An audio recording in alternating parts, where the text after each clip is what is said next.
మంచిది.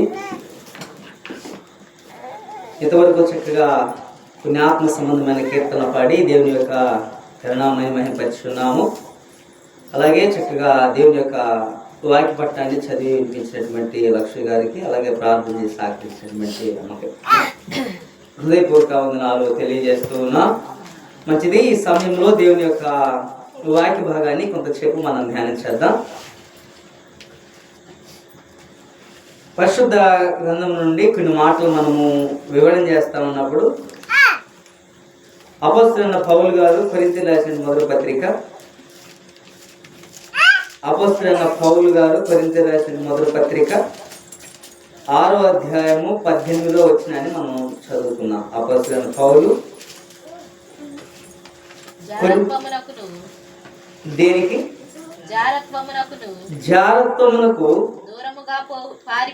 దూరముగా పారిపోవుడి, మనుషుడు చేయు ప్రతి పాపమును దేహమునకు వెలుపల ఉన్నది కానీ జారత్వము చేయువాడు తన సొంత శరీరమునకు హానికరముగా పాపము చేయువాడు. చాలు. ఇప్పుడు చదవబడినటువంటి మాటను మనం వివరణ చేద్దాం కొన్ని నిమిషాలు. ఇక్కడ బైబిల్ స్పష్టంగా చెప్తా ఉంది, జారత్వమునకు దూరముగా పారిపోండి అని చెప్తా ఉంది. ఇప్పుడు చదవబడినటువంటి వాక్య భాగాన్ని మనం పరిశీలన చేస్తే నిజంగా జారత్వమును చూచి దూరముగా పారిపోవటము దేవుని చిత్తమా కాదా? దేవుని యొక్క చిత్తమా కాదా? జారత్వము ఏదైతే ఉందో దాని నుండి మీరు దూరంగా పారిపోండి అని చెప్తా ఉంది బైబిల్. అదే కదా స్పష్టంగా చెప్తా ఉంది.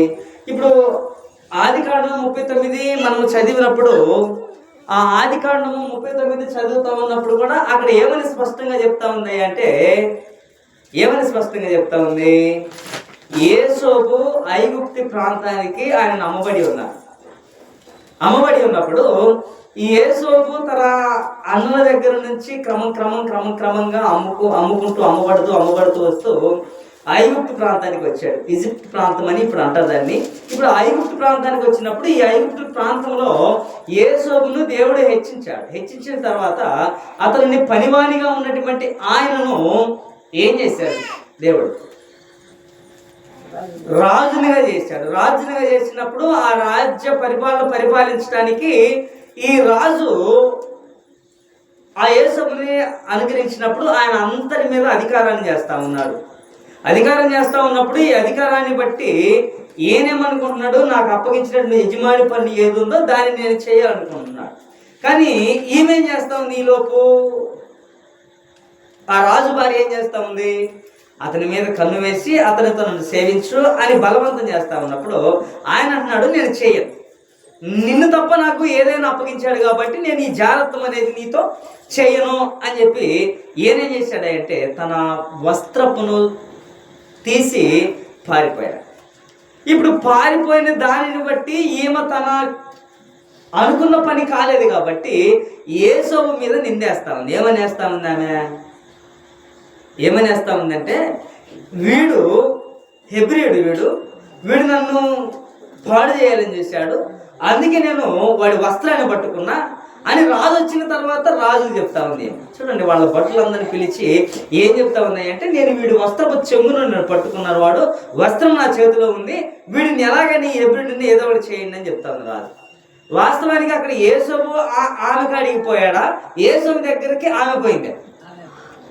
ఎవరు పోయారు ఇక్కడ? ఆమె పోయింది. అందుకే కొరింథీయులో ఉన్నటువంటి సంఘానికి పౌలు ఏం చెప్తున్నాడంటే, జారత్వమునకు దూరముగా పారిపోండి. జారత్వం మీలో ఏదైతే ఉందో దాని నుండి మీరు దూరంగా పారిపోండి.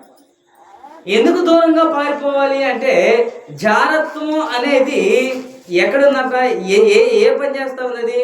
తన సొంత శరీరముకు వాడే హానికరంగా చేసుకుంటున్నాడు. జారత్వం చేస్తున్న వాడు ఎవరైతే ఉన్నారో వాళ్ళు తన సొంత శరీరములకు హాని చేస్తా ఉన్నారని చెప్తా ఉన్నాడు పౌలు. ఈ పౌలు అనేనా కొరింథీ సంఘంలో ఉన్నటువంటి పరిస్థితులంతా చూస్తా, కొరింథీలో ఉన్నటువంటి సంఘము చాలా భ్రష్టత్వంతో ఉందని పౌలు గ్రహించాడు. ఇప్పుడు ఈ భ్రష్టత్వం నుండి వాళ్ళను కొట్టడానికి తిట్టడానికి పౌలుకి అధికారం లేదు. పౌలుకి ఏమని అధికారం ఇవ్వబడి ఉందంటే సువార్త ప్రకటన ద్వారా ప్రతి వాళ్ళు మార్చబడడానికే పౌలుకి అధికారం ఇచ్చాడు దేవుడు. అయితే ఈ పౌలు అనేటువంటి ఆయన సువార్తలను బట్టి సువార్త ద్వారా వాళ్ళకి బుద్ధి చెప్తున్నాడు. కొరింథీలో ఉన్నటువంటి సంఘానికి చెప్తా ఉన్నాడు ఈ మాట. ఈ కొరింథీలో ఉన్నటువంటి సంఘానికి ఏం చెప్తున్నాడంటే, మీలో జారత్వము కలదు అని చెప్తా ఉన్నాడు. ఇప్పుడు ఏమేమంటున్నాడంటే, మీరు జారత్వమును చూసి ఏం చేయమంటున్నాడు, జారత్వమునకు దూరముగా పారిపోడి మనుషుడు చేయు ప్రతి పాపము దేహమునకు వెలుపులు ఉన్నది, కానీ జారత్వము చేయువాడు తన సొంత శరీరమునకు హానికరముగా పాపము చేయువాడు. ఎవడైతే జారత్వము చేయాలనుకుంటున్నాడో వాడు తన సొంత శరీరమునకు ఏం చేస్తున్నాడంట, హానికరంగా చేసుకుంటున్నాడు. హానికరం చేస్తా ఉన్నాడు. చాలా మంది చూడండి, ఈ జారత్వం చేస్తున్నటువంటి వాళ్ళ విషయాల్లో అలవచలుగా ఆలోచించాల్సిన పని లేదు. ఎంతమంది తమ దేహాలను పాడు చేసుకున్న వాళ్ళు ఉన్నారు. మధ్యలోనే తమ శరీర ఇచ్చలను బట్టి చనిపోయిన వాళ్ళు కూడా ఉన్నారు, లేదా? చాలా మంది ఉన్నారు. తన సొంత శరీరాల ఇచ్చలను బట్టి తన కోరికలను తీర్చుకున్నట్టుకు తన దేహమును ఎదుటి వాళ్ళకి అప్పగించి చచ్చిపోయిన వాళ్ళు కూడా ఉన్నారు, లేదా? ఉన్నారండి. ఇప్పుడు పౌలు అనే వాళ్ళకి అదే చెప్తున్నాడు, మీరు ఎందుకు మరలా మీలో ఇవన్నీ పనిచేస్తున్నాయి, మీరు ఎందుకు జారత్వము చేయడానికి తొందరపడతా ఉన్నారు, జారత్వము చేయవద్దు అని చెప్తా ఉన్నాడు పౌలు. ఆ విషయాన్ని చెప్పడానికి ఎందుకు ఆయనకి ధైర్యం ఉందంటే, ఆ సంఘములోనే చాలా మంది తమ ఆలోచన బట్టి విచ్చలను బట్టి చాలా భ్రష్టత్వంతో ఉన్నారు సంఘం అంతా. ఇప్పుడు ఆ సంఘానికి బుద్ధి చెప్పాలి పౌలు అని ఆయన. ఇప్పుడు సంఘానికి బుద్ధి చెప్పాలంటే మాటల్లో చెప్తే సరిపోతుందా? సరిపోదు. మరి దేంతో చెప్పాలి బుద్ధి? ఇప్పుడు అమ్మ పాట పడింది ఏమని, నీ వాక్యం నన్ను బ్రతికించును, బాధలలో నెమ్మదినిచ్చును. అంటే శరీర విచ్చలతో చెడిపోయేటప్పుడు కూడా వాక్యం ఏం చెప్తుంది, బుద్ధి కలగజేస్తుంది మనుషులకి. ఈ బుద్ధి కలగడానికి పౌలు వాక్యం ద్వారా వాళ్ళకి బాగా రుద్దుతా ఉన్నాడు వాళ్ళని. వాళ్ళ మీద పౌలుకి కచ్చేం లేదు. వాళ్ళు చేస్తున్న చెడ్డ పనుల మీద పౌలు ఒప్పుకోవటం. ఎందుకు ఒప్పుకోవట్లేదు అంటే, వాళ్ళలోని ఒకరిని భార్యను ఒకడు సేవిస్తూ భ్రష్టత్వంగా కనపడతా ఉంది ఈ పౌలు అనేది ఆ కొరింథీలో ఉన్నటువంటి సంఘం. ఈ కొరింథీలో ఉన్నటువంటి సంఘము అలా కనబడతా ఉందండి. చాలా మంది చూడండి, ఈ పాత రోజుల్లో చూస్తే మనము చాలా మంది తల్లులు భర్తలు ఎలాంటి తప్పు చేసినా కప్పెట్టుకొని కుటుంబాలను పిల్లలను బాగా స్వేచ్ఛగా చేసేవాళ్ళు. ఒకవేళ నీ భర్త ఎలా చేస్తున్నాడని ఎవరైనా చెప్పినా ఆ తల్లులు వినకుండా తమ హృదయాల్లో పెట్టుకొని భర్తను పిల్లలను చాలా జాగ్రత్తగా చూసేవాళ్ళు. అవునా? చాలా జాగ్రత్తగా చూసేవాళ్ళు. పోనీలే తెలుసుకుంటాడు, అతడే ఎలాగోలాగా తెలుసుకుంటాడు అని ఎదురు చూసేవాళ్ళు ఇంతకు ముందు తల్లులు. ఇప్పుడు ట్రెండ్ మారింది, ఇప్పుడు జనరేషన్ మారింది. ఇప్పుడు జనరేషన్ అంతా ఎలా ఉన్నాయంటే, నువ్వు 1.5 వేస్తే నేను 3 వేస్తా. చూడండి, ఏదో పురుషుడు తెలియక లేదంటే అహంకారంతోనో బలంతోనో గర్వంతోనో వ్యభిచరిస్తూ ఉంటే ఇప్పుడు ఉల్టా అయిపోయిందండి. భర్త ఒక తప్పు చేస్తే భార్యలు 2 తప్పు చేసేటట్లు ఉన్నారు నాకు. నిజమండి, ఇవి జరుగుతూ ఉన్నాయి, లోకంలో జరుగుతూ ఉన్నాయి. మీరు ఒకసారి యూట్యూబ్లో టీవీలో చూడండి, మీరు భార్య భర్తల విషయాల్లో గొడవలు ఎలా వస్తున్నాయి అంటే, అక్రమ సంబంధం చేత గొడవలు వచ్చి చనిపోయిన వాళ్ళు ఉన్నారు, లేరా? పిల్లలను భర్తలు విడిచిపెట్టిపోయిన వాళ్ళు కూడా ఉన్నారు, లేరా? ఉన్నారండి.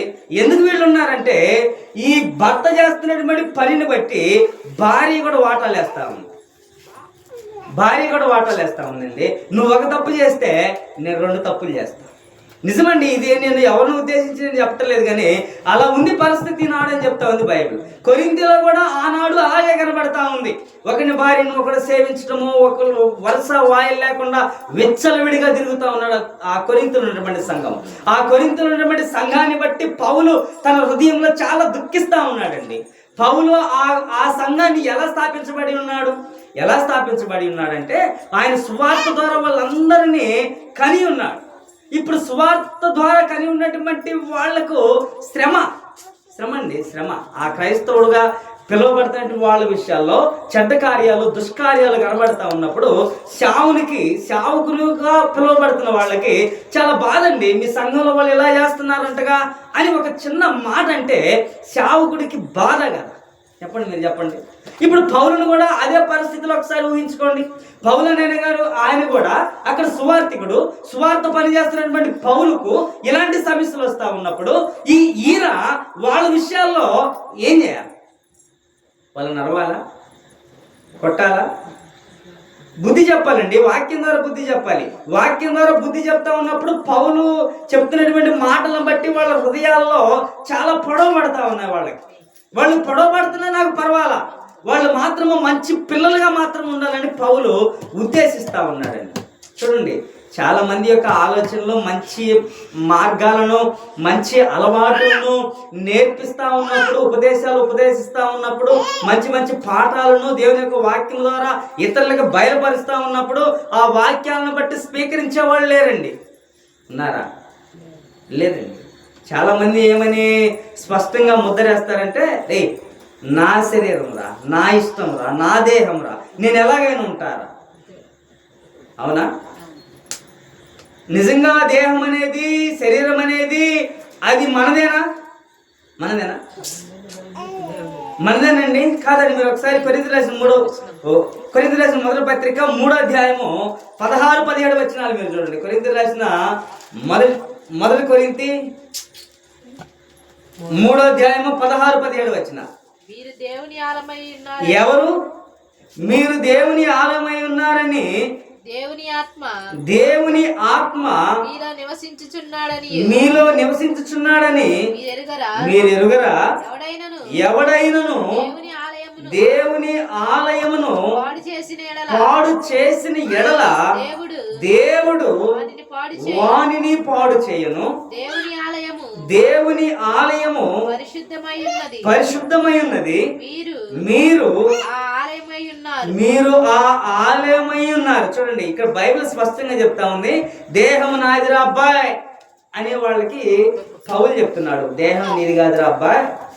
ఏమంటుంది అక్కడ బైబిల్? మీరు దేవుని ఆలయమై ఉన్నారని, దేవుని ఆత్మ మీలో నివసించుతున్నారని మీరు ఎరుగరా? ఎవడైనను దేవుని యొక్క ఆలయమును పాడు చేసిన యెడల దేవుడు వారిని పాడు చేయను. మరి ఎవరిది శరీరము? ఎవరిది ఈ శరీరం అంటే 18వ వచనం చూడండి. ఎవడును తనను తాను మోసపరచుకోకూడదు. మీలో ఎవడైనను లోకమందు తాను జ్ఞానినని అనుకొని ఎడల వెర్రివాడు కావాలి.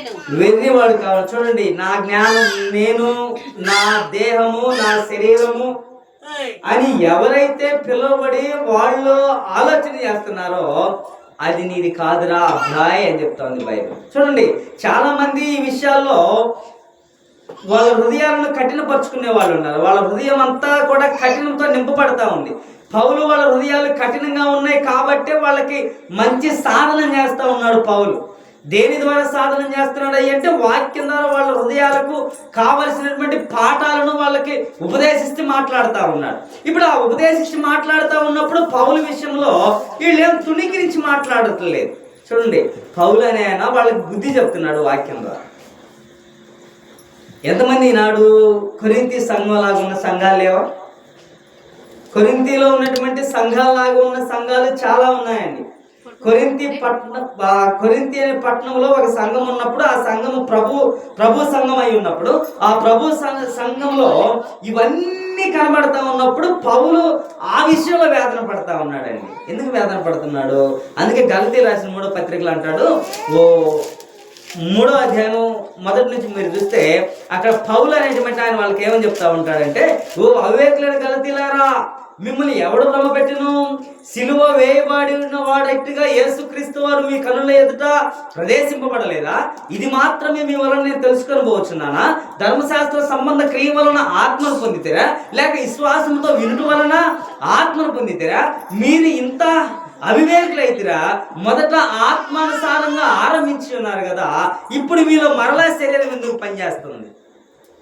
మీరు మొదటగా ఆత్మానుసారంగా ఆరంభించిన వాళ్ళు అయి ఉన్నారు కదా, మరలా మీలో శరీరం ఎందుకు పనిచేస్తా ఉంది అని పౌలు వాళ్ళని అడుగుతా ఉన్నాడు. చూడండి ఎందుకు అడుగుతా ఉన్నాడంటే, పౌలు పత్రికలు రాస్తా ఉన్నప్పుడు, సంఘాలు స్థాపిస్తా ఉన్నప్పుడు, సంఘాల్లో ఉన్న వాళ్ళకి ఎలా ఉపదేశం చేస్తున్నాడైనా బలవంతంగా కలబడి కాదు. ఈయన కేవలము ప్రభు మాటల వల్లనే వాళ్ళని బలపరుస్తూ ఉన్నాడు. ప్రభు మాటల ద్వారానే వాళ్ళకి ఉపదేశిస్తూ ఉన్నాడు. ప్రభు మాటల వల్లనే వాళ్ళకి బలాన్ని ఇస్తున్నాడండి. చూడండి చాలా మంది తెలిసి తెలియక అజ్ఞానంతో, అవివేకముతో, జాగ్రత్తమును లేదంటే దొంగతనమును ఇలా చేసినటువంటి వాళ్ళ విషయాల్లో చాలా మంది నెట్టేస్తున్నారండి. సంఘాల్లో నెట్టేస్తున్నారండి. నెట్టేయవద్దని బైబిల్ చెప్తామండి. వాళ్ళకి పరిమర్శించు, వాక్యం ద్వారా ఉపదేశించు, వాళ్ళు వినేటట్లు మాట్లాడు, వాళ్ళతో సంభాషణ చేస్తా ఉన్నప్పుడు ప్రభువుకు దగ్గర అయ్యేలాగా వాళ్ళని మాటల ద్వారా నువ్వు ఆకర్షింపబడు. అందుకే కదా మత్తయి రాసిన సువార్తలో ఏమంటాడంటే, మీరు లోకమునకు వెలుగై ఉన్నారు, ఉప్పై ఉన్నారు అని చెప్తాడు కదా. ప్రసంగం చేస్తే ఏం చెప్తాడు?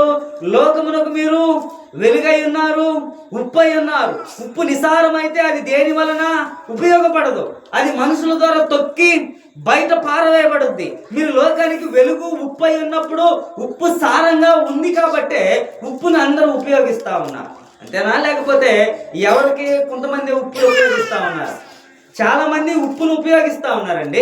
ఈ మీరు ఉప్పై ఉన్నారు అంటున్నాడు. మీరు అన్ని అవయవాలకు కావలసినటువంటి వాళ్ళై ఉన్నారు. మీరు ప్రభువుకి అన్ని అవయవాలై ఉన్నారు.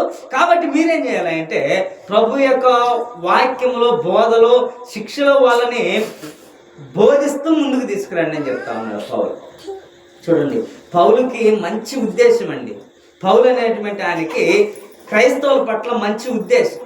పౌలు అనేటువంటి ఆయనకి సంఘాల పట్ల చాలా బలమైన కిష్ట వేసుకొని కూర్చునేవాడు పౌలు అనే. ఎందుకు ఈ పౌలు అనే ఆయన ఎందుకు అలా చేస్తున్నాడంటే, ఈ పౌలు అనేటువంటి ఆయన ధర్మశాస్త్రంతో ఎరిగిన వాడు అయినప్పుడు కూడా క్రైస్తవులను హింసిస్తూ ఉండేవాడు. క్రీస్తుని తెలియని గురించి. ఎవరి గురించి? క్రీస్తుని తెలియని గురించి. క్రీస్తుని తెలిసిన తర్వాత ఆయన ఏమంటున్నాడంటే, బ్రతుకుడు క్రీస్తే, చావైతే. చూడండి ప్రాణాన్ని కూడా పణంగా పెడుతున్నటువంటి ఆయన సంఘాలకు బుద్ధి చెప్పడంలో తప్పేం లేదండి. ఆయన నా ప్రాణాన్ని కూడా సువార్త నిమిత్తం విడిచిపెడతాను అని చెప్తున్నటువంటి ఆయన సంఘాలకు బుద్ధి చెప్పకుండా ఉంటాడండి? ఉండడండి. సంఘాలకు బుద్ధి చెప్తాడు, ఖండిస్తాడు. అవసరమైతే ఆ విషయంలో పౌలనైనా వాళ్ళకి ఏం చేస్తాడు? బతిమలాడతాడు, బుద్ధి చెప్తాడు. ఇంకా చూడండి, ఒకవేళ ఎన్నిసార్లు గర్తించకపోయినా, లోబడకపోతే అది వాళ్ళ కర్మ అండి. మన భాషలో చెప్పాలంటే వాళ్ళ కర్మ. చూడండి ప్రతి మనుషుడు కూడా తన సొంత దేహమునకు హాని చేసుకుంటా ఉన్నాడు. దేనిని బట్టి? అదే కదా అంటున్నా. దేన్ని బట్టి? జారత్వమును బట్టి. జారత్వమునకు దూరంగా పోండి. దూరంగా పోకపోతే అది నిన్ను ఆవరిస్తుంది. ఇప్పుడు యేసోబు అనేటువంటి ఆయన దీని విషయంలో స్పష్టంగా రాయబడింది. దేని విషయంలో రాయబడ్డాడు? రాజు భార్య అయ్యుండి నన్ను సేవించు అని ఆయన దగ్గరకు పోయి కూడా ఆయన మీద మరలా తప్పు నిందేసినప్పుడు కూడా ఈయన ఆ విషయంలో ఎలా ఉన్నాడో తెలుసా? ఎలా ఉన్నాడు? ఆయన నిజమే చెప్పాడు, కానీ అది నమ్మారండి. అబద్ధం అప్పుడప్పుడు పనిచేసినా నిజం నిదానంగా పనిచేస్తుందండి. అబద్ధం అనేది అప్పటికి సడన్గా వచ్చింది అనుకోండి, నిజం అనేది ఏదో రోజు వస్తుంది, రాదా? వస్తుందండి. కాబట్టి ఈయన చేసిన పనిని బట్టి ఆమె అతనికి శిక్ష విధించడానికి చూస్తే, దేవుడు ఆయన ఒక ఆయన ఉన్నాడు, శిక్ష విధించటం మానవుని పని అయితే శిక్ష తప్పించటము దేవుని పని అండి. ఇప్పుడు వాక్యం ద్వారా ఇవన్నీ ఎందుకు ఉపదేశాలు మాట్లాడాల్సిన విషయమైందా అంటే, వీళ్ళకి కొరింథీయులు ఉన్నటువంటి వాళ్ళు దుష్కార్యాలు చేస్తాం, చెడ్డ పనులు చేస్తా ఉన్నారు. ప్రభు పనిలో నమ్మకంగా ఉంటా మరలా చెడ్డ పనులు చేస్తాం. వీళ్ళు ఎందుకు చెడ్డ పనులు చేస్తున్నారు అంటే, వీళ్ళు జాగ్రత్తలకు దూరంగా పోవటం వాళ్ళ హృదయాల్లో లేదు. వాళ్ళు జాగ్రత్తం చేయడానికి తొందరపడుతున్నారండి. వాళ్ళు జాగ్రత్తం విషయంలో నిలకడగా ఉండలేకపోతా ఉన్నారు. అందుకే ఏమంటున్నారంటే 19వ వచనం చూడండి.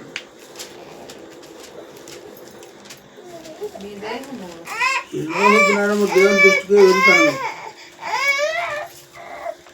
మొదటి కొరింథీ 6:19 మీ దేహము దేవుని వలన మీకు అనుగ్రహింపబడెను, మీలోనున్న పరిశుద్ధ ఆత్మకు ఆలయమై ఉన్నదని మీరు ఎరుగురా. చాలు. ఇక్కడ ఏమంటుంది? అక్కడ ఏమంటున్నాడు?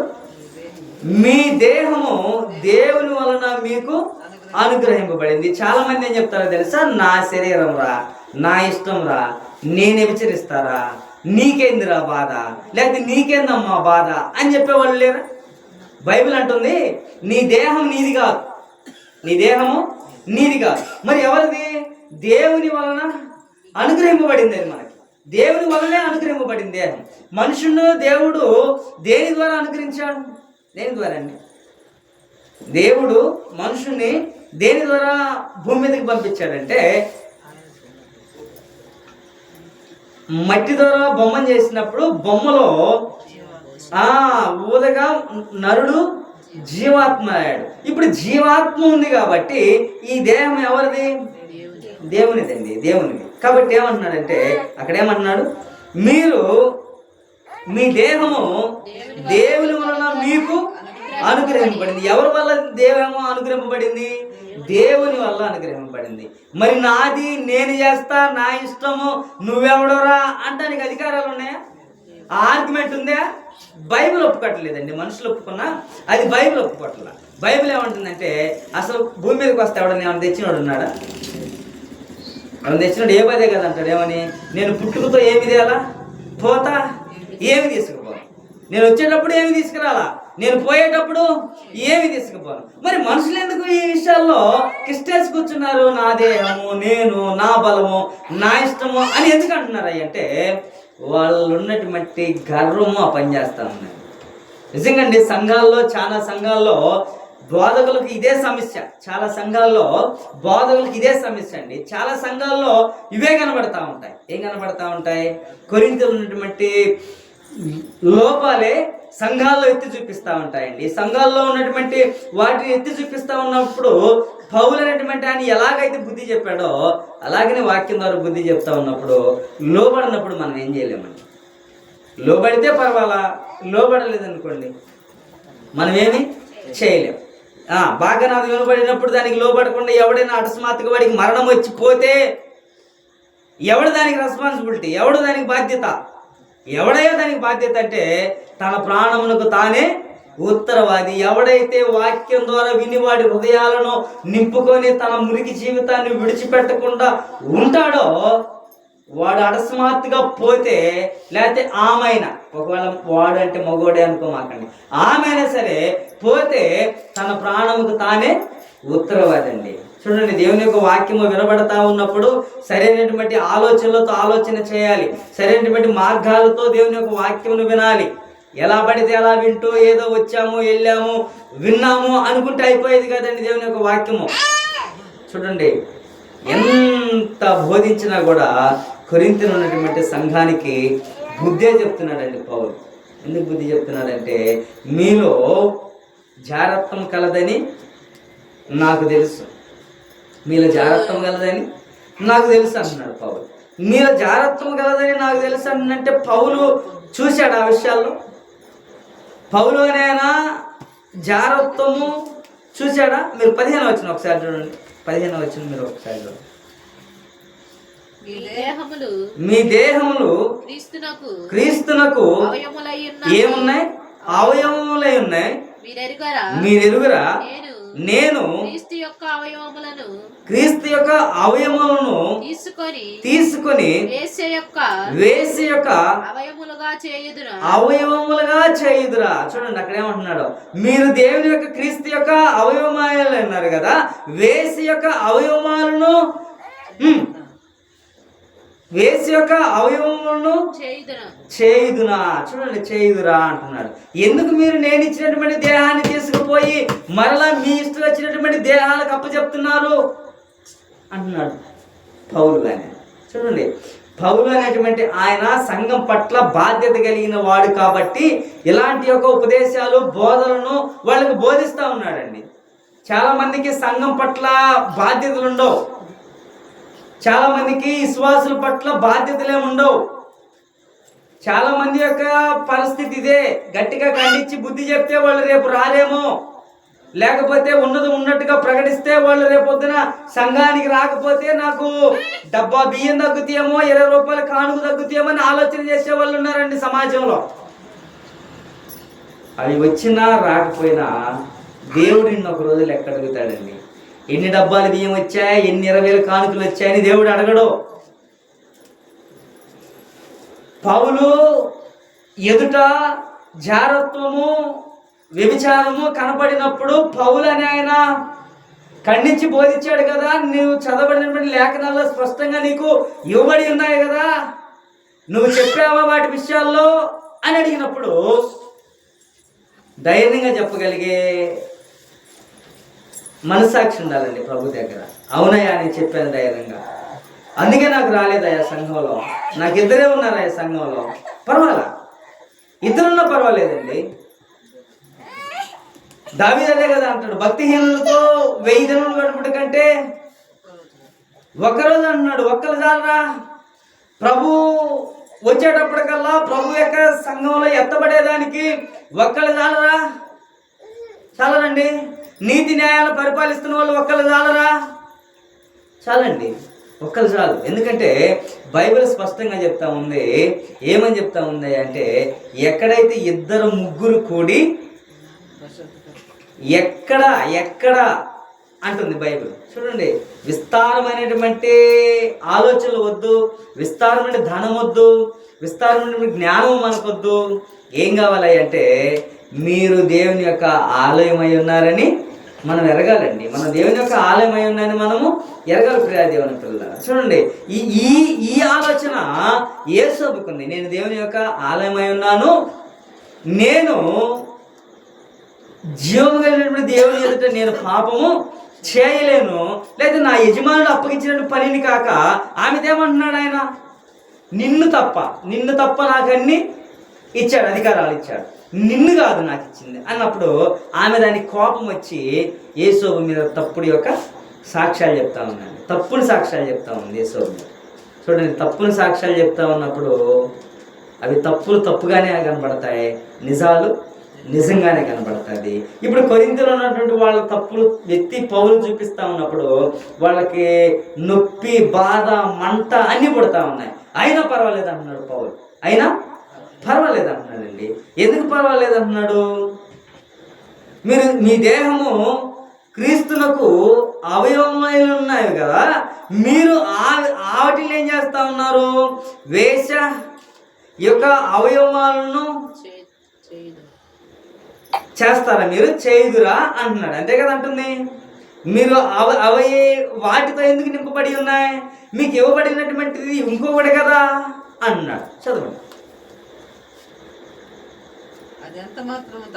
అది ఎంత మాత్రము తగదు, వేషతో కలుసుకున్నవాడు ఏకమై ఉన్నాడని మీరు ఎరుగురా. చూడండి, పౌలు అనేటువంటి ఆయన కొరింథీలో ఉన్నటువంటి సంఘానికి బాగా ఉతక స్నానం చేపిస్తున్నాడు, బాగా అన్ని వేసి రుద్దేస్తున్నాడండి. పౌలు ఆయన రుద్దుతూ ఉన్నప్పుడు వాళ్ళ హృదయాల్లో బాగా పొడవబడుతూ ఉన్నప్పుడు వాళ్ళ మాటలను బట్టి చాలా హృదయాల్లో దుఃఖిస్తున్నారండి. చూడండి, పాపం చేసినప్పుడు పాపాన్ని బట్టి దేవుని యొక్క వాక్యం మనకు బుద్ధి చెప్తా ఉన్నప్పుడు అసలు ఈ పాపం చేయబట్టే కదా దేవుని యొక్క వాక్యము నాకు బుద్ధి చెప్తా ఉంది, దేవుని యొక్క వాక్యము ద్వారానే కదా నేను రక్షింపబడి ఉందని అది ఎరిగితే చాలండి. అది ఒక్కటి ఎరిగితే చాలు, పాపం చేయాలన్నమాట ఆలోచన రాదండి. నిజంగా ఎప్పుడైతే ఇవి కాకుండా మనకిష్టం వచ్చినటువంటి కార్యాలన్నీ నెరవేర్చుకోవడానికి, శరీర ఇచ్చలు నెరవేర్చుకోవడానికి మనం ఉంటామో అప్పుడు ఎవడను తన సొంత దేహమునకు వాడంతట వాడే పాపం చేస్తున్నాడు, లేదంటే ఆమె పాపము చేస్తూ ఉందండి. ఇది ఇంతకుముందు పెద్దవాళ్ళు ఆస్తిలు సంపాదించేవాళ్ళు. భర్త 2 రూపాయలు సంపాదిస్తే భార్య రూపాయలు సంపాదించాలని, పిల్లలు 10 రూపాయలు సంపాదిస్తే తల్లిదండ్రులు 2 రూపాయలు సంపాదించాలని ఇట్లా ఉండేవాళ్ళు. కానీ ఇప్పుడు జనరేషన్ ఎలా ఉంది అంటే పాపం విషయంలో ఆలోచన చేస్తున్నారు. ఏమని పాప విషయంలో ఆలోచన చేస్తున్నారు అంటే, ఇదిగో పెద్దవాళ్ళు తండ్రిగా ఉన్నవాడు ఒకటి చేస్తే నేను 2 చేయాలి, చూడండి, ఇది నిజం జరుగుతూ ఉందండి. ఇదేమో నేను ఎవరిని ఉద్దేశించి చెప్పట్లేదు, కానీ ఇప్పుడున్న జనరేషన్ అదే. చూడండి, 14 సంవత్సరం వాళ్ళకి అదే, చెప్పండి 60 సంవత్సరం వాళ్ళకి అదే అని అందరూ లేదులే. బైబిల్ ప్రకారం నేను ఎందుకు మీకు చెప్తున్నాను అంటే, ఇది మీకు అర్థమవటానికి చెప్తా ఉన్నా. ఉన్నటువంటి పరిస్థితులను బట్టి, ఇప్పుడున్నటువంటి పరిస్థితులను బట్టి అప్పుడు పౌలు ఎంతగానో దుఃఖించుంటాడండి. ఇదే పరిస్థితి లేకపోతే అప్పుడున్న పరిస్థితి వల్ల ఇప్పుడు కొనసాగుతూ ఉందో తెలియదు. లేకపోతే ప్రసంగి అదే అంటాడు కదా, మునుపు జరిగినదే ఇక జరగబోనది, మునుపు ఉండినదే ఇక ఉండబోనది, మునుపు ఏవైతే ఉన్నాయో అవే ఉన్నాయి అన్నాడు ప్రసంగి జ్ఞానంతో. అంటే ఏమున్నాయి? అప్పుడు సంఘాల్లో కూడా ఎలా ఉన్నాయంటే, సంఘాల్లో భ్రష్టత్వం ఉంది కాబట్టి పౌలు అనే తూర్పులు పోస్తున్నాడండి. వాక్యము చాటలాగా ఎత్తి అన్ని తూర్పులు పోస్తున్నాడు, పాపాలను ఎత్తి చూపిస్తూ తూర్పులు పోస్తా ఉన్నప్పుడు ఇప్పుడు ఆయన వాళ్ళ విషయాలు ఏమనుకుంటున్నారు వాళ్ళంటే, ఈ పౌలు అని ఆయన ఆడ దొరికాడరా, ఏదో చెప్తాడు ఏదో చేస్తాడు, ఈ పౌలు అనేవాడు ఉంటే నాకు తలనొప్పి పుడతా ఉంది, ఈ పౌలు అనేవాడు మన కాడి నుంచి వేరే ప్రాంతానికి పోతే బాగుండు, ఎవరో ఒకరిని ఇక్కడ తీసుకొస్తే బాగుండు అనుకుంటున్నారు వాళ్ళు. చూడండి, నిజంగా పౌలు అనే ఆయన లేకపోతే సత్య సువార్తను వాళ్ళకి ప్రకటించే వాళ్ళు లేరండి. ఈ పౌలు అనే లేకపోతే వాళ్ళను లోపాలను ఎత్తి చూపించే వాళ్ళు ఉండరండి. ఇప్పుడు ఆయన వాళ్ళ లోపాలను ఆయన ఎత్తి చూపించడం ద్వారా ఆయనకేమైనా ఉపయోగమా? ఆయనకేమైనా ఉపయోగం అండి? మంచిగా బ్రతుకురా అని ఇప్పుడు ఎవరైనా పెద్దలు చెప్పారనుకోండి, వాళ్ళకు ఉపయోగమా నాకు ఉపయోగమా? ఎవరికి ఉపయోగం? మంచిగా బ్రతికితే నాకు ఉపయోగం, చెప్పిన వాళ్ళకి ఏమైనా ఉపయోగమా? కాదు కదా. కాబట్టి ఇప్పుడు పౌలు మంచి విషయాల్లో ఆత్మ సంబంధమైన మార్గాన్ని నెరవేర్చడానికి క్రీస్తు వచ్చేటప్పటికల్లా ఎత్తబడే సంఘంగా ఉండాలని పౌలు ఉద్దేశం. కానీ వీళ్ళు ఏం చేస్తున్నారంటే, ఎత్తబడే సంఘాన్ని తొక్కేస్తూ ఉన్నారండి. వీళ్ళు ఎత్తబడుతున్నటువంటి సంఘాన్ని తొక్కివేస్తూ తమ విచ్చలను బట్టి, తన ఆలోచనలను బట్టి ప్రభు సంఘాలలో ఉన్నటువంటి వాళ్ళు చెడ్డ ఆలోచనలు, చెడ్డ క్రియలు, చెడ్డ తలాంపులతో బ్రతుకుతూ ఉన్నప్పుడు కొన్నిసార్లు బోధకులు కూడా నిజంగా చెప్పలేరండి. నేను చెప్తా ఉన్నా, బోధకులు కూడా నిజంగా చెప్పలేరు. చెప్పలేకపోకుండా ఉంటే తప్పండి. చెప్పటం అనేది న్యాయబద్ధమైంది, చెప్పకపోకుండా ఉండేది చాలా తప్పండి. చూడండి, ఈనాడు సంఘాల్లో యవనస్తులను విచ్చలవిడిగా విడిచిపెడతా ఉన్నప్పుడు యవనస్తులు చేస్తున్న కార్యాలు ఏందో తెలుసా? సంఘాల్లో పరిచార విషయాల్లో యవనస్తుల్ని తీసుకుపోయి చేస్తా ఉన్నప్పుడు పోయిన పని చూసుకొని వచ్చే యవనస్తులు లేరండి. ఉన్నారా? లేదండి. యవనస్తులు కూడా చెడిపోతా ఉన్నారండి. దేనిని బట్టి చెడిపోతా ఉన్నారంటే, సంఘాల్లో విశ్వాసులుగా ఉన్నటువంటి వారి యొక్క మాదిరిని బట్టి యవనులుగా ఉన్న వాళ్ళందరూ కూడా చెడిపోతా ఉన్నారండి. 14 సంవత్సరాలకు లీటర్లో, 13 సంవత్సరాలకు లీటర్లో, 12 సంవత్సరాలకు ప్రేమలో. ఏమండి? నిజమండి. ఇవి సంఘంలో ఉన్నటువంటి వాళ్ళ విషయాల్లో మీరు ఆలోచన చేయండి. బయట వాళ్ళ విషయాల్లో మనకొద్దు. బయట వాళ్ళ విషయాలు కూడా మనకి అనవసరమైనవి. కాబట్టి సంఘాల్లో ఇవి పనిచేస్తూ ఉన్నప్పుడు సంఘ నాయకుడిగా ఉన్నటువంటి వాళ్ళు బుద్ధి చెప్పకపోతే, చూడండి, డబ్బు కోసము, ధనం కోసము, పేరు ప్రఖ్యాతుల కోసము సంఘానికి రారను నువ్వు సత్యాన్ని చెప్పకుండా ఉన్నావు అనుకో, దేవుడు నిన్ను ఒక రోజు లెక్క అడిగినప్పుడు, మనం చాలాసార్లు చెప్పాం కదా, ఈ లెక్క అడిగినప్పుడు ప్రవచించాను కదా, అద్భుతాలు చేశాను కదా, సూచక్రియలు చేశాను కదా, బాగానే వాక్యాన్ని బోధించాను కదా, వాళ్ళందరికంటే నేనే గట్టిగా అది చెప్పాను కదా అని మనం అన్నాం అనుకో సేవకునిగా, అప్పుడు దేవుడు అంటాడు, ఎవర్రాబ్బాయ్ నువ్వు ఎక్కడికొచ్చి మాట్లాడుతున్నావు? నేను భూమి మీద నిన్ను ఎప్పుడు చూడలేదే, నువ్వు వచ్చింది ఇక్కడ పెద్దగా చేశాను, కేకలేసానని చెప్తున్నావు, మంచి బాక్సులు పెట్టి నేను ప్రసంగం చేశానని చెప్తున్నావు, అసలు ఎవరు నువ్వు అని అడుగుతాడండి దేవుడు. చూడండి, పౌలు అనే ఆయన ఆ మాట అనిపించుకోకుండా ఉండటం కోసమే సంఘాలకు బుద్ధి చెప్తున్నాడు. పౌలు అనే ఆయన నువ్వెవరు అని దేవుడు అడగకుండా ఉండటం కోసమే వాళ్ళకి సత్యాన్ని ప్రకటన చేస్తా ఉన్నాడు. పౌలు అనే ఆయన ఆ సంఘానికి ఆయన సువార్త ద్వారా వాళ్ళని కన్నాడు కాబట్టి సువార్త ద్వారా మరలా వాళ్ళకి బుద్ధి చెప్తున్నాడండి. చూడండి, బుద్ధి చెప్తా ఉన్నప్పుడు ఒకవేళ తొలగిపోయే వాళ్ళు ఉన్నారు, రాలేకుండా ఉన్న వాళ్ళు ఉన్నారు, అయినా పర్వాలి. బైబిల్ అదే చెప్తుంది, అయినా పర్వాలంటుంది బైబిల్. కానీ బైబిల్ అదే అంటుంది. కానీ మనుషులు ఏమనుకుంటారంటే, నేను సంపాదించిన ఆత్మయ పోతే ఎట్ట సంపాదించాను, ఎట్టకట్ట వాడి తిప్పలేదు, వాడు బతుకుతాడులే అంటున్నారండి. నిజంగా ఇప్పుడు పెద్దవాళ్ళు అయితే పిల్లలు తప్పు చేసినప్పుడు ఒరే వాడు అలాంటి వాడురా, వాడు చెడ్డవాళ్ళేరా, నేను ఎట్ట పోగొట్టుకున్నాను కన్నవాడిని అని భౌతికంగా అయితే శ్రద్ధ ఉంటుంది, కానీ పరలోకంలో శ్రద్ధ ఉంటుందండి. ఇక్కడ నువ్వు వాడిని బుచ్చగించావు అనుకో, రేపు వాడిని వేసిన కాడే నిన్ను కూడా వేస్తాడు. ఏడా సేవకునిగా నువ్వు వాడికి బుద్ధి చెప్పకపోతే నిన్ను కూడా వాడిని ఏ ప్రదేశాల్లో ఉంచాడో అదే ప్రదేశాల్లో తీసుకుపోయేస్తాడు దేవుడు. రోడ్లు ఎప్పుడు పోయి గొడవలు తిరిగి వచ్చే వాడికి బహుమతులు వేస్తారండి, కిరీటాలు ఇస్తారా, పూలదండలు వేస్తారా, ఏం చేస్తారు? జనాలతో తిట్లు, స్టేషన్లో కేసులు, అవునా? అవే జరుగుతాయి కదా. ఇప్పుడు ఇలా జాగ్రత్తం చేస్తా ఉన్నప్పుడు వాడిని నువ్వు ఖండించకపోతే వాడితో నీకు బంధం కలిగి వాడి విషయాల్లో నువ్వు ఉన్నావనుకో, అప్పుడేమంటాడు దేవుడు? నువ్వు కూడా వాడి మార్గంలోనే పోరా, నువ్వు బైబిల్ని చేతికిచ్చి వాక్యాన్ని చెప్పురా అని నేను చెప్తే నువ్వు వాడిని వెనకేసుకొచ్చి నువ్వు వాడిని బుజ్జగిస్తావురా నాయన, నువ్వు కూడా పో అంటాడు. చూడండి, మనము అలా పిలువబడటానికి రాలేదండి. మనము క్రైస్తవులుగా ఉన్న వాళ్ళము అలా పిలువబడటానికి రాదు. అలా ఉంటే చాలామంది వివాహం కాకుండా సేవ చేసేవాళ్ళు తెలుసా మీకు? పరిశుద్ధంగా నీతిగా సేవ చేసేవాళ్ళు చాలామంది ఉన్నారు వివాహం చేసుకోకుండా. చూడండి, బైబిల్ అంటుంది, ఎవడైతే తన దేహం ద్వారా పాపం జరిగిస్తాడో వాడి అంతటా వాడే పాపము కొని తెచ్చుకుంటున్నాడు అని చెప్తాము బైబిల్. ప్రియ దేవుని పిల్లలారా, మనము కూడా దేవుని యొక్క చిత్తానుసారమైనటువంటి ఆలోచనలు కాకుండా మనుషుల యొక్క చిత్తాలను నెరవేరుస్తూ ఏమవ్వదుగా అంటే ఏదో ఒక రోజు అవుద్ది, ఊహించకుండా అవుద్ది, అవదా? ఊహించకుండా అవుద్దండి. ఊహించకుండా అయినప్పుడు ప్రతి వానికి ఏమవుతుంది? ప్రతి వానికి నిందలు వస్తాయి, శ్రమలు వస్తాయి, దూషణలు వస్తాయి.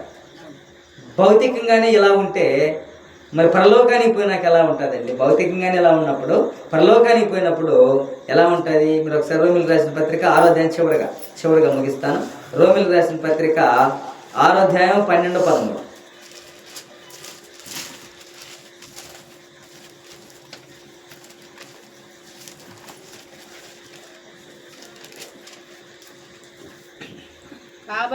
కాబట్టి శరీర దురాశలకు లోబడినట్లుగా చావునకు లోనైన మీ శరీరమందు పాపమును ఏలనీయకుడి. చాలు, ఏమంటున్నాడు అక్కడ? పాపమును మీ శరీరమును ఏలనివద్దు అంటున్నాడు. ఏమంటున్నాడు అక్కడ? రోమాలకు కూడా చెప్తున్నాడు, పాపమును ఏలనివద్దు. మీరు పాపమును వేలనిస్తే పాపమునకు దాసులు అవుతారు. కాబట్టి మీరు పాపమును వేలనివ్వమాకండి అని చెప్తాము. అదేం చెప్తా ఉంది మళ్ళా కదా. కాబట్టి శరీర దురాలోచనలకు, ఏ ఆలోచనలు? శరీర దురాలోచనలకు లోబడినట్లుగా చావునకు లోనైన మీ శరీరమందు పాపమును ఏలనివ్వద్దు. అది ఏలుబడి చేస్తా ఉంటే దాన్ని మీరు ఏలనివ్వమాకండి అని చెప్తుంది బైబిల్. ఒకవేళ పాపము మీరు ఏలుబడి చేయాలని మీరు ఊహిస్తే పాపమును ఏలనివ్వమాకండి. పాపమును ఏలనివ్వకుండా అంటే ఏం చేయాలా? పాపమును మన మీద ఏలనివ్వకుండా పరిపాలన చేయకుండా ఉండాలంటే ఏం చేయాలి? ఇప్పుడు ఏసేపు చేశాడుగా, ఏం చేశాడు? పారిపోయాడు. పారిపోయినంత మాత్రాన ఆయన ఏమనుకుంటారు? ఇప్పుడైతే ఏమనుకుంటారు? అరే ఈడు పాపం అట్టోడేమో అనుకుంటారు ఇప్పుడైతే జనరేషన్ బట్టి. అప్పుడు ఆయన ఏమనుకుంటున్నాడు తెలుసా? ఆ పాపము నా మీద ఏలటానికి నేను నా సొత్తు కాదు, మరి నేను ఎవరి సొత్తు? దేవుని సొత్తు అయి ఉన్నా కాబట్టి నేను పాపమును ఏలనివ్వను నా మీద అని యేసు ఏం చేశాడండి? పాపము నుండి పారిపోయాడు. కాబట్టి ప్రియ దేవుని పిల్లారా, మనం కూడా కొరింథీలో ఉన్నటువంటి సంఘములాగా ఒకరి భార్యలను ఒకరి యొక్క ఉద్దేశాలను ఒకరి ఎడలో ఒకరు చెడ్డ తలంపులు కలిగి బ్రతుకున్నాం అనుకో, ఆ విషయంలో పౌలు అనే ఆయన ఎలాగైతే బుద్ధి చెప్తున్నాడో మనకు కూడా పౌలు అలాగే బుద్ధి చెప్తున్నాడు. దేవుని యొక్క వాక్యం అలా మనతో మాట్లాడదాం దేవుని పిల్లలు. కాబట్టి మనందరం కూడా శరీర ఇచ్చల విషయాల్లో మన సొంత జ్ఞానం విషయంలో ఆలోచన చేస్తూ, ఎవడైనా దేవుని యొక్క ఆలయమును పాడు చేస్తే వాణిని దేవుడు ఖచ్చితంగా పాడు చేస్తాడు. ఎవడైతే దేవుని యొక్క ఆలయమును పాడు చేయాలని చూస్తాడో అప్పుడు దేవుడు వాణిని పాడు చేస్తాడు. నిజంగానే పాడు చేస్తాడా అంటే నిజంగా పాడు చేస్తాడండి. నిజంగా భౌతికంగా దేవుని యొక్క ఆలయమును వాళ్ళందరూ వ్యాపారం చేస్తా ఉన్నప్పుడు భౌతికమైన ఆలయం విషయంలోనే, జనాలు కూడుకుంటున్న విషయంలోనే దేవుడు ఒప్పుకోవాలి. ఆయన ఏమన్నాడు? నా తండ్రి దేవాలయము సకల జనులకు ప్రార్థనా మందిరం అనబడును కదా, మీరు దీన్ని దొంగల గొర్రెలుగా ఎందుకు చేస్తున్నారు? మీరు దీన్ని దొంగల గొర్రెలుగా ఎందుకు చేస్తున్నారని యేసుక్రీస్తు వారు అక్కడ ఉన్నటువంటి వ్యాపారం చేస్తున్నటువంటి వాళ్ళ దేవాలయాలు ఉన్నటువంటి వాళ్ళ యొక్క పామురాలను, ఎడ్డులను, గాడిదలను మొత్తం ఇప్పి బయటకు తోసి కోపడ్డాడండి. భౌతికమైన దేవాలయ విషయంలోనే చూడండి, భౌతికమైన దేవాలయ విషయంలో క్రీస్తు ప్రభువారు అలాంటి కోపం పడితే, ఆత్మ సంబంధమైన దేవాలయ విషయంలో క్రీస్తు ప్రభువారు దానిని చూచి సహిస్తాడా? లేకపోతే మనం చేస్తున్న పనులు బట్టి క్రీస్తు ఓర్చుకుంటాడా? ఓర్చుకోడండి ప్రియా దేవుని పిల్లారా. కాబట్టి మనం అందరము వేడుకోవాలి. ఏమని వేడుకోవాలి? పాపం నుండి విడిపించిన ఆయన, అసూయ నుంచి, ద్వేషం నుంచి, కలహం నుంచి, మత్సము నుంచి, ఇవన్నీ ఏదైతే నాలో శరీర కార్యంలో పనిచేస్తున్నాయో వాటన్నిటి నుంచి నన్ను విడుదల చేయటానికి నీ యొక్క జ్ఞానం నాకు అనుగ్రహించాయా, నీ వాక్యం ద్వారా నన్ను ఉపదేశించి తండ్రి అని ప్రార్థన చేసే వాళ్ళుగా మనం అందరం ఉండాలండి. ఎప్పుడైతే అలాంటి ప్రార్థన చేస్తామో పాపం మన మీద ఏలుబడి చేయదండి. యేసోపు మీద చేసిందండి పాపం ఏలుబడి చేయలేదు ప్రియా దేవుని పిల్లలు. కాబట్టి మన మీద కూడా పాపము వెలుబడి చేయకుండా ఉండాలంటే దేవునికి నిత్యము ప్రార్థన చేసేటువంటి వారిగా ఉండాలి. ఇటు కొద్ది మాటలో దేవుడు మనందరి హృదయాల్లో నీరు కట్టి ఫలింప చేయనుగాక. ఆమేన్.